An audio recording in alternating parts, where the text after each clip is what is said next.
Welcome to Turn a Page, the official comic book club for Nerd Initiative.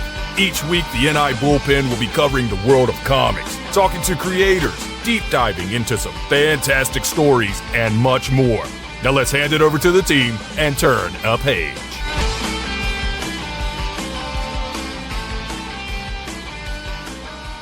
Welcome to an all-new edition of Turn a Page, the official comic book club for Nerd Initiative. My name is Ken M. You know me as the host of the ODPH podcast. I'm also the Nerd Initiative Editor-in-Chief. To my left, you're right at home. It's in his contract. He has to do his own intro. Hi, I'm Tom. I'm here to do Nerd Initiative. Okay, but I'm an 11 straight from the ODPH studios. My name's off the cuff Tom, Nerd Initiative's pop culture connoisseur. Ken, Kurt, always a pleasure. Indeed, and we have a fantastic book to talk to you about because it poses the question, what would happen if George Lucas and Tarantino had a baby? And what would that baby become?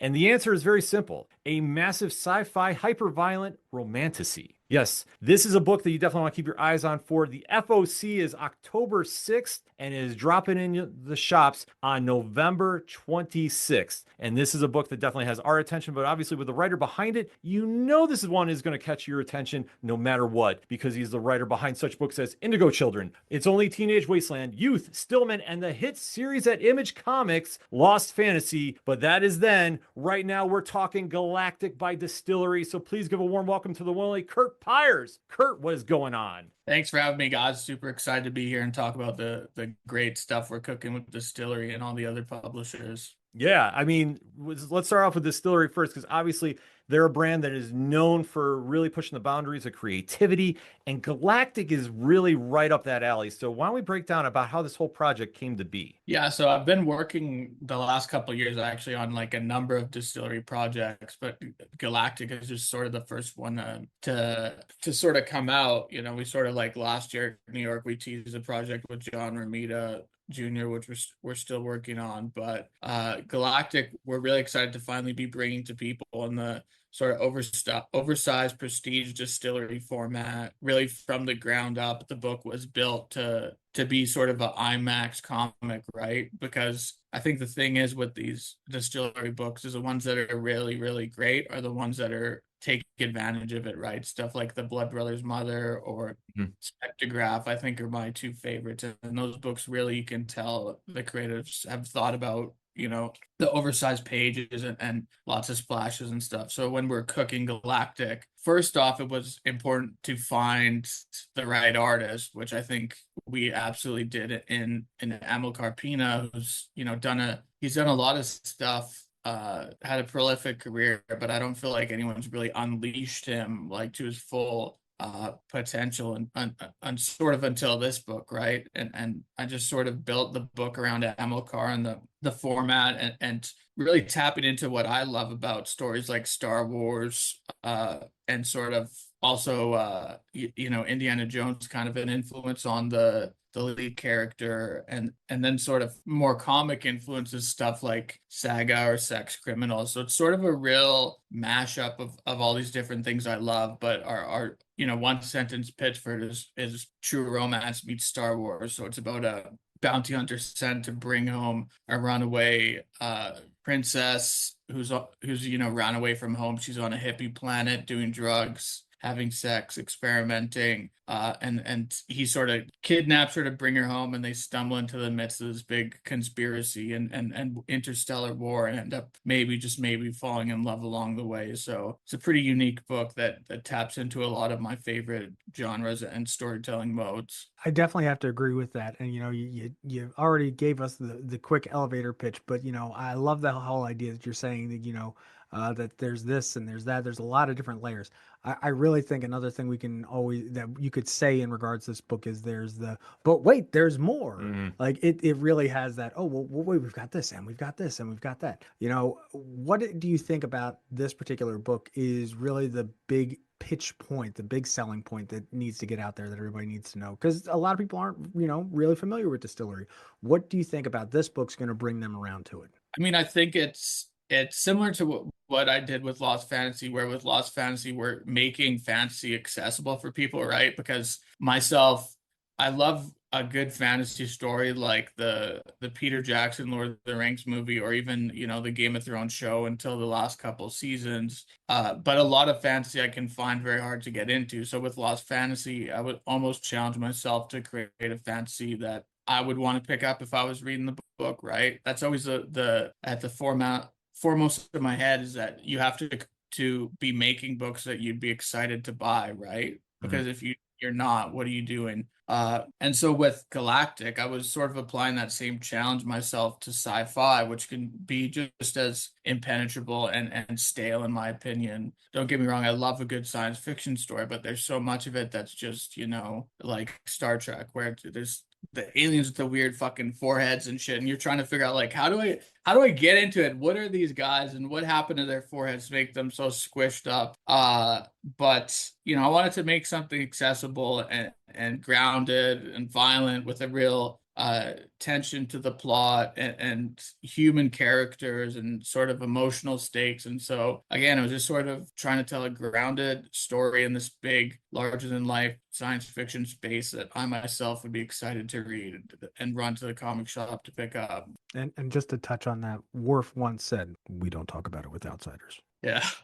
You know, but going to this book and your other book that's out right now, Lost Fantasy, you've been gravitating to a lot more towards the fantasy genre with your writing. What has been the biggest pull there for you as a writer? Towards fantasy. Yeah. I mean, I think with more, I always love genre material. I think that the fantasy stuff, I love the world building and escapism of fantasy, right? Like I said before, I think it's just finding a way to tell a human story and sort of ground that. And it's funny because we're in the process of spinning off Lost Fantasy, and I'm doing this new book that's going to be co-written by Franklin Jonas, who's, you know, the fourth Jonas brother and a really talented creative in his own right. Yep. But that's also, it's connected to Lost Fantasy, but it's very different from Lost Fantasy. So that's another example of, I found another way, I think, to refresh the fantasy genre, and that one will be really interesting because it's a very different book from Lost Fantasy, but still takes a sort of very grounded approach to the storytelling that involves, you know, some very fantastical things. So I think it's just like a challenge, and I always loved when creatives find a way to make accessible storytelling and sort of ground genres and tropes we love, right? Like one of my favorite comics that got me into comics was Mark Millar and Brian Hitch's Ultimates, right? And the whole conceit of that book and why it was so successful is it took the inaccessibility of the Avengers at the time and took it back to totally square one and made it so like everyone could read it, and it was, you know, just sort of can't miss comics. And that's sort of, I think, a big influence on my approach. And so I love taking these tried and true genre trappings and trying just to refresh them and make them accessible to people again. Yeah, because I mean, I think that's just something we're seeing, especially in this book too. Like, it is really an eye opener on many levels, but it's also like a great new reader's introduction into fantasy. Like, that's the first thing I think I took away from it when I was done reading it, is just how accessible it is. And especially with the fantasy genre, like you touched upon, it can be a little difficult to walk into first, but this is something that I really think fans are going to gravitate towards as a nice intro into a whole new world with endless possibilities. Yeah, I think that the thing too about Galactic is that we're our way into it's really grounded. We still have this huge world and canvas that we play with. So as the book goes on, readers will get slowly drip fed sort of the cool stuff they want out of, you know, science fiction, fantasy storytelling. So the world will get bigger and will expand, but doing it in a way that doesn't give them whiplash and is still sort of character centric and really focused on our core cast of characters, I think is just a smart way that we want to approach it. And that's a big thing on that, you know, like we were talking about the accessibility, you know, coming from a big sci-fi background myself, you know, oh, well, the Klingons do this, or the Androsians do this, and so on and so forth. You put in right here in this first issue, you didn't say, oh, well, this alien does this, and this alien does that. And that is a good thing because we're so focused on the characters. Now, out of the characters that you've dropped right here in the first issue. Who's been your favorite to write and why? Probably my favorite character is the wolf character because it's based on my dog, and so I get such a Right. kick out of writing that character. But I really Did you James Gunn that and like have his face, overlaid and everything? Oh, I mean, it's actually funny because when I saw the Superman movie, it kind of reminded me what I'm doing with this book, right? Because you could tell that Crypto really came from him loving his dog, right? And his dog being sort of bad, right? Ozu, I think is his dog's name. And so with me, yeah, I did send Amilcar a bunch of photos of my dog, and it's really funny because Amilcar does a great job of it, but James Stocco also on his variant cover like nailed my dog. Like I sent James just one picture of him, and he like the expression he put on the dog on the cover is like it looks exactly like my dog. So it's a real kick. But I love the friendship between those two Jack and Wolf, because it's sort of obviously plays with the Han Solo Chewbacca thing a bit, but I did base it a bit off of my relationship with my dog, where my dog got me through a hard time, right? So that character who he has a really kind of a tough backstory, and the dog and him sort of look out for each other, and so that sort of mirrors my life journey with getting the dog. And then I do really like the character of Soraya as well. I think she's she's beautiful and scrappy and smart and intelligent in ways that is different from the Jack character. So I really kind of love all the characters in this one, which I can't always say about everything I do, but I do think our cast in Galactic is special.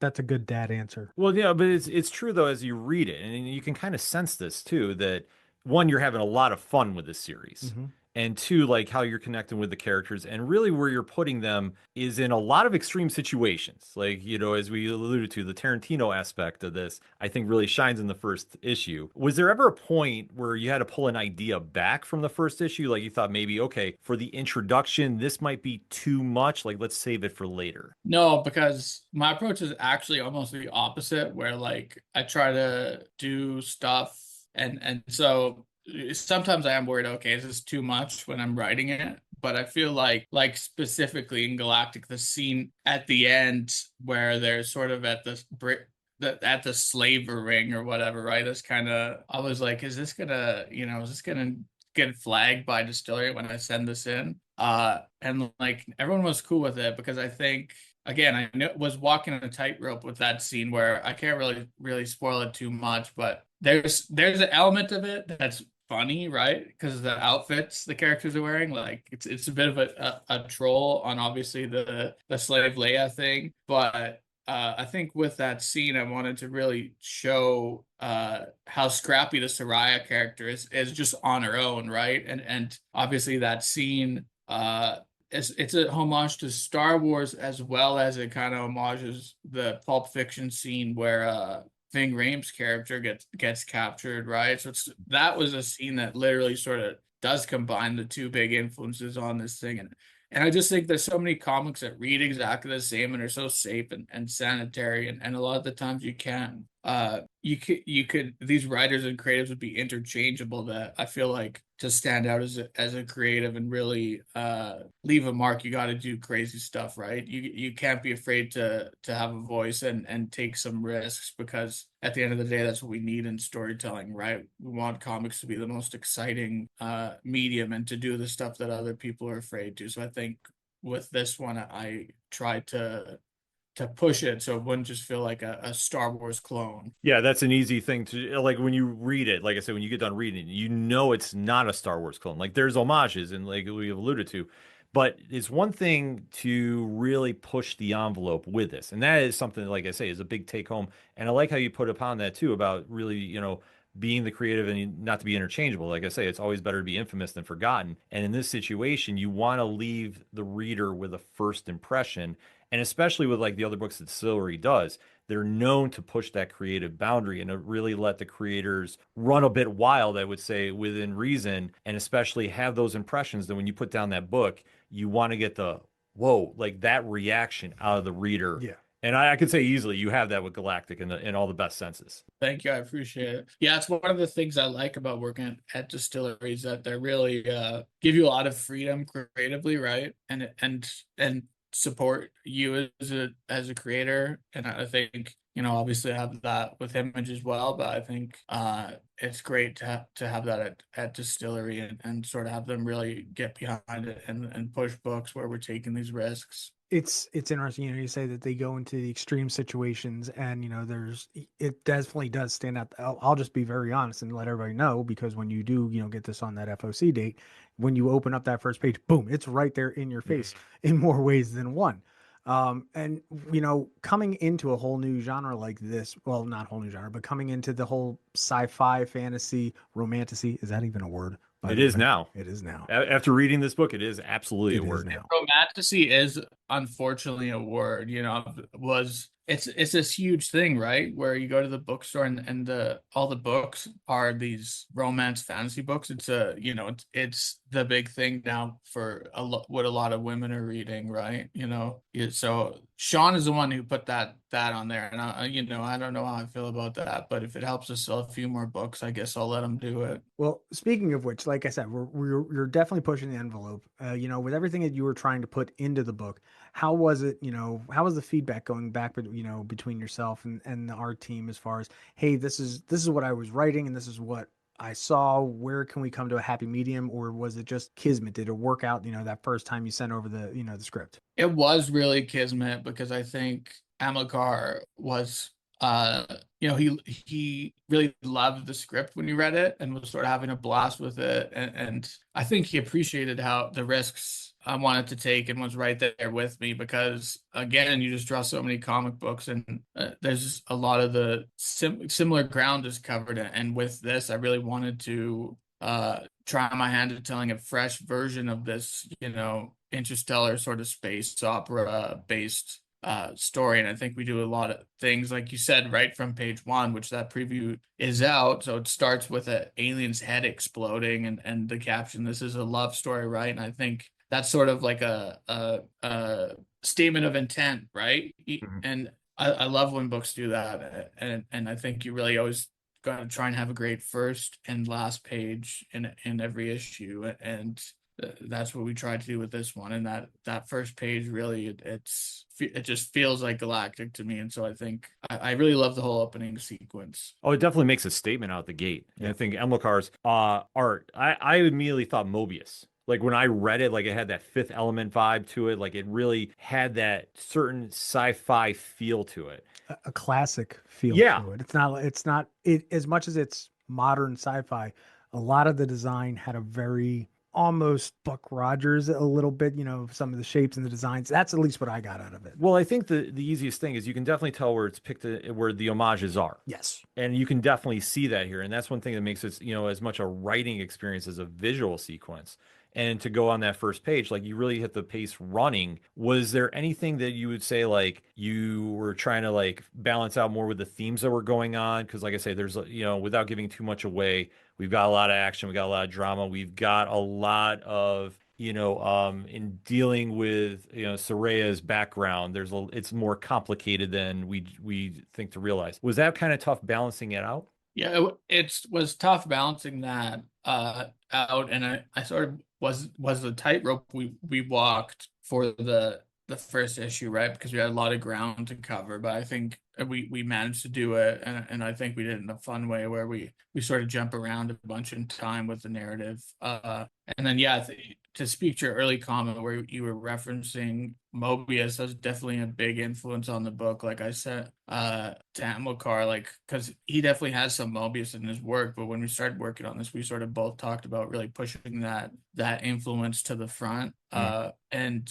doing a really Euro, like clean line style with lots of detail. And then also the way that Lee colors it is very inspired by the way that the Mobius comics were colored, where there's sort of like, it's really interesting. Some of the colors are flat at points, but there's a lot of depth to how he's coloring it, and sort of lots of different planes and focal points. So the European comics were specifically Mobius stuff a real influence on this. Yeah, you can definitely tell. Like, and for fans that are not used to that style, they're in for an extra treat with this. Like I say, the story is engaging enough, but when you start seeing that artwork and it pops, like that is something that really makes this a truly unique experience for fans to check out. And we can't stress enough about making sure you have this ordered up. Now, because you said, there's a lot of things that are referenced or inspired by, say, Star Wars and whatnot. How much of that did you try to homage? How much of it did you say, hey, I'm only going to take it up to this point because I want to go this way with it?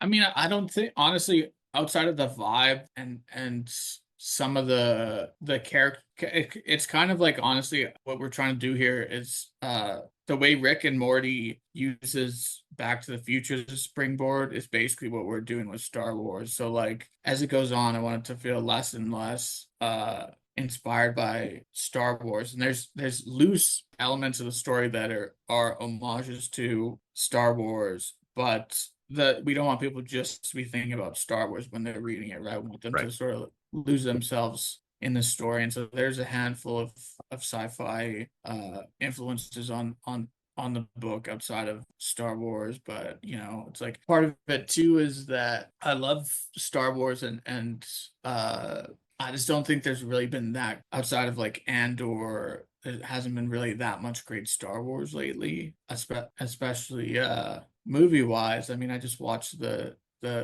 trailer for the new one they put out, and it looked so boring to me. It looked like it could have just been a direct Disney Plus thing, and I'm just like, this is what you're gonna think's gonna get people to the theater. So I'm sort of trying to make the type of science fiction story that would get me excited again about Star Wars, and I think something like this is exactly what that sort of storytelling needs. But to be fair, I'm hopeful about the Sean Levy Star Wars project. I think that looks cool, and I think they're making some interesting choices there. Yeah, I think the Mandalorian Grogu one, I think is very, very down the middle of how people feel about it. But I can understand that. But it goes back to what you were touching upon too about not playing it safe and especially making that first impression and not being afraid to go and push the boundaries and really make something stand out that isn't cookie cutter. That is something that really is original, and that is something we get with this story thus far. We know, obviously, this issue is planned out. There's another one coming behind it.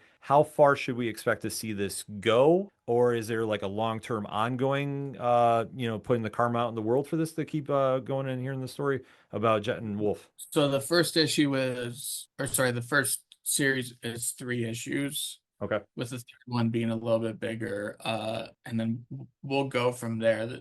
The story and ending is done in such a way that we could do more if we want, but it's just really a matter of if really building the audience up for the book and seeing if the demand's there. But I sort of see the first 3 issues are like the first movie of the series, right? So there's beginning, middle, and end to it, and then if we want to come back and do more, we can definitely do that. Now, because you're mentioning that this is, very much like a trilogy, we definitely see there's some influences, say like Tarantino. What has been some of his particular favorite, your favorite films of his that you've, really worked into your writing style? Well, I think the way he jumps around in time, and non-linear storytelling is probably the biggest thing, right? That's in all his movies. And that's something we use, a lot in the first chapter of Galactic, where you sort of like jump around a bunch. And so that's always been influence of mine. And then I think also just speaking to, we are talking about being pushing the envelope and sort of being fearless with your storytelling choices. And that's one thing I've always really respected about Quentin Tarantino, is that he doesn't really let people dictate what he does in his stories, right? I love some of the crazier stuff in his movies, like Once Upon a Time in Hollywood, when he throwers the girl in the swimming pool, and there's just all sorts of crazy shit in his stuff. And so like that's a creative I sort of admire and respect, and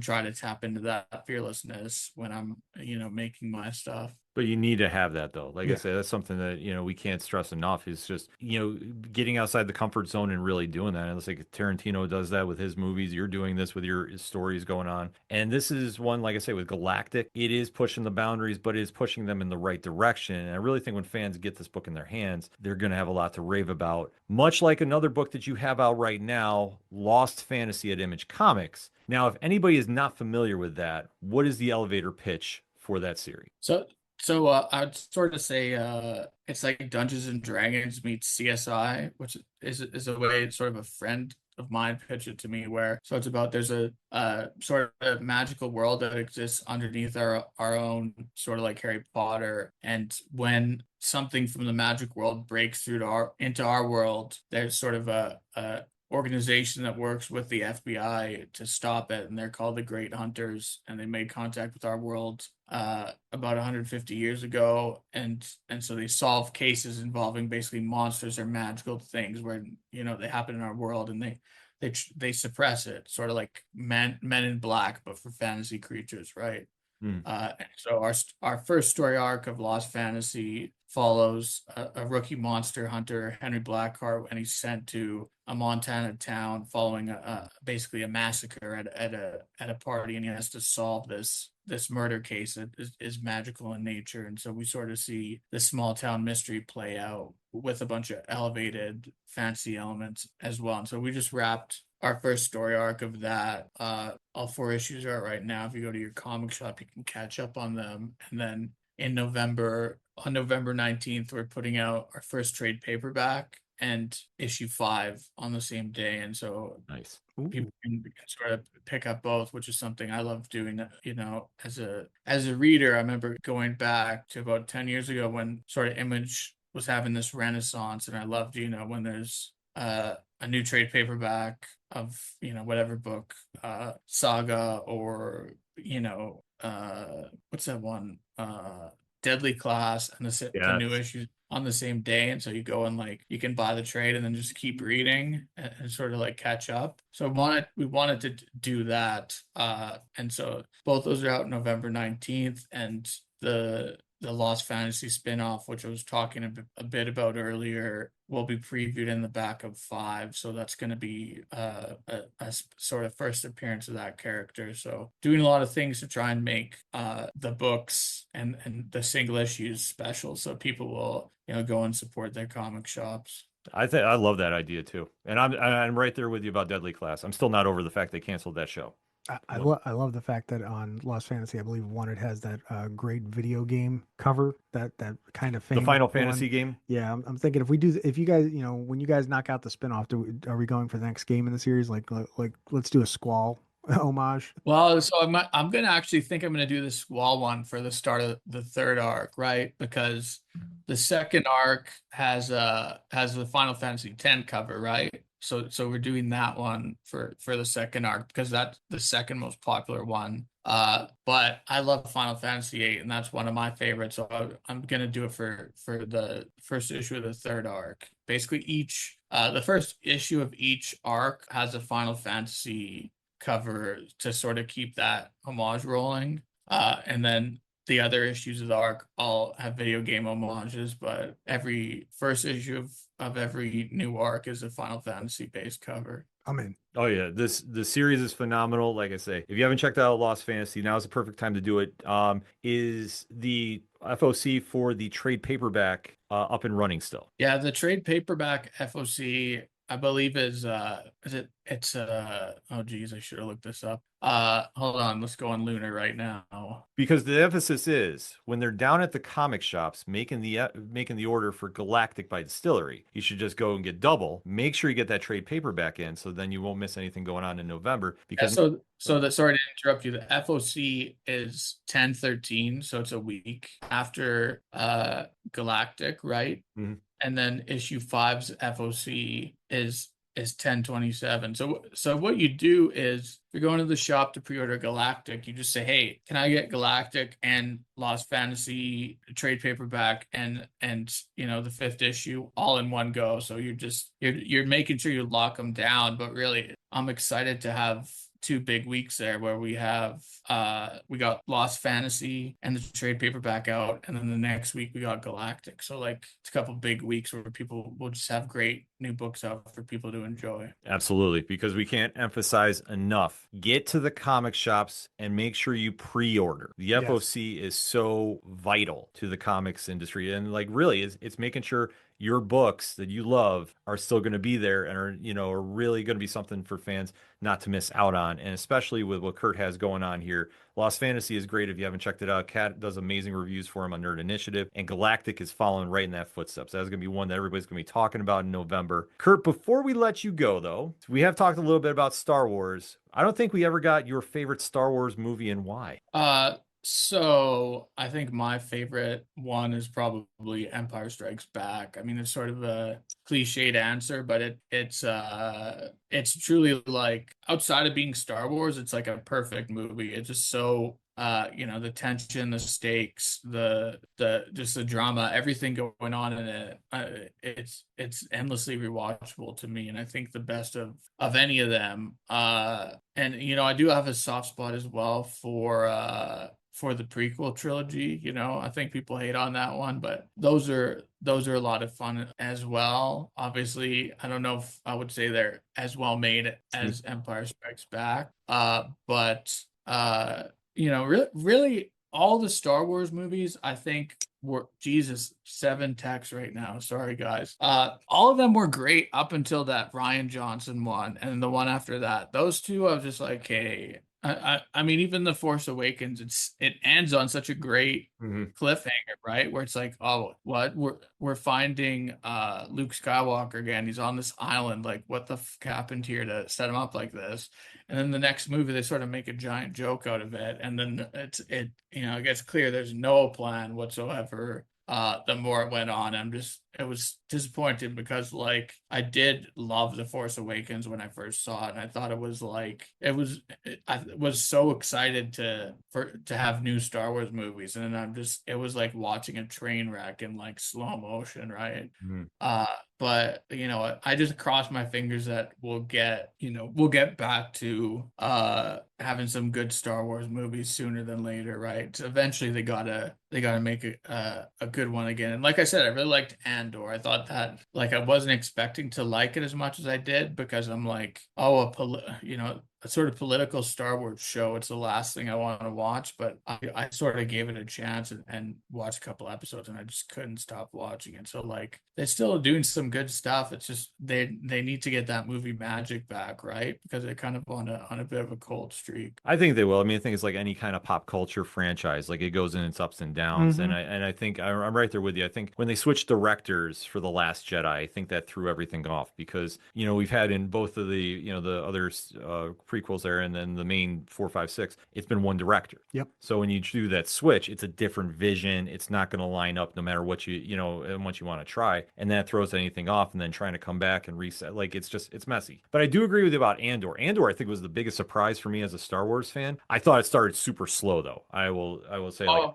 it was. I couldn't imagine watching that show weekly, right? Yeah. Because it's very slow. Took me so. Oh yeah, agreed. It took me like 2 rewatches to finally go, okay, like, now I get it. And so to be fair to Disney and Lucasfilm, because I've been a bit critical of them, they supported that show and made it when that was not a no-brainer, because I mean, like, it's pretty expensive and risky proposition, right? We're doing this drama that's very adult facing and not at all something that kids can just tune in for. In this franchise, it's basically made to sell action figures.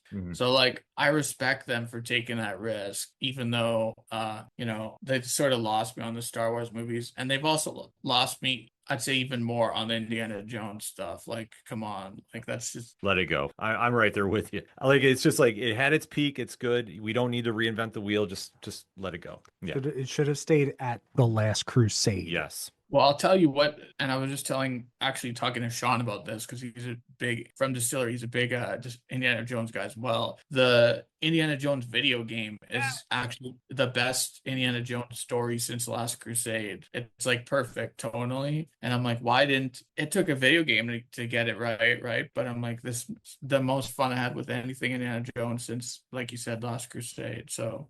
And I'll follow that up with the Ghostbusters video game that came out in early 2010s, I think it was. That has gone on record that would have been the third film. You can ask Dan Aykroyd. Him and Harold Ramis both wrote that together. And if you play that, which has had so many HD remakes, well deserved. It's so much better. Like, don't get me wrong, I like the Afterlife, but Frozen Empire, yeah, okay. Yeah, but it's the Crystal Skull of the Ghostbusters. Well, like we say, some things work out in that manner, but this is going to be something that when we see the Galactic franchise happen, I'm putting that karma out in the world. We get some movies or, maybe a live action TV show out of this. This is all going to come back to the comics. And I think seriously, when everybody goes to the FOCs, make sure you get all 3 books ordered: the Lost Fantasy trade paperback, Lost Fantasy #5, and Galactic #1 on October 6th. Make sure you get all 3 of them done. You don't want to miss what's going on here, because this is going to be started something truly special. Like I say, it is a one-of-a-kind experience that you're not going to see in the sci-fi genre too often, let alone ever. And I think what Kurt and his team has done has been absolutely amazing. Kurt, thank you so much for taking the time out to talk to us. We definitely have to recap after Galactic comes out and catch up. Let's do it.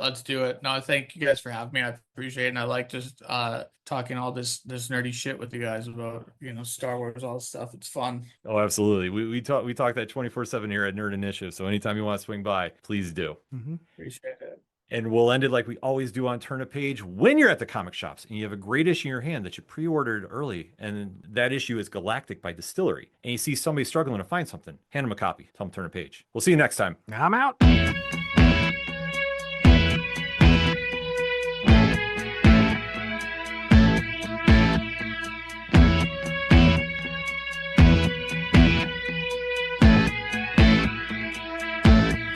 It's such waste of time, swiping left and swiping right on people you could know. 'Cause anyone who's worth a damn be worth way more than a picture could ever show. You could find the right light, find the right angle, and never find your soul. And it can feel like a losing battle, and this plot is full of holes. This modern way of finding love just makes me feel so alone. And I can't be the only one sick of staring at my phone. So look up, talk to me, a better way to spend our energy. Just look up, talk to me. We don't have to float alone on the open sea. Don't know that I believe in the old time fable. Everyone has just one true love. All I know is you're across this table, and you're all I'm thinking of. So look up, talk to me, a better way to spend our energy. Just look up, talk to me. We don't have to float alone on the open sea.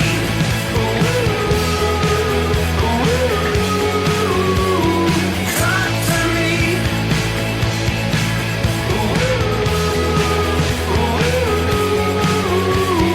Talk to me. It's such waste of time, swiping left and swiping right on people you could know. Whoa, oh.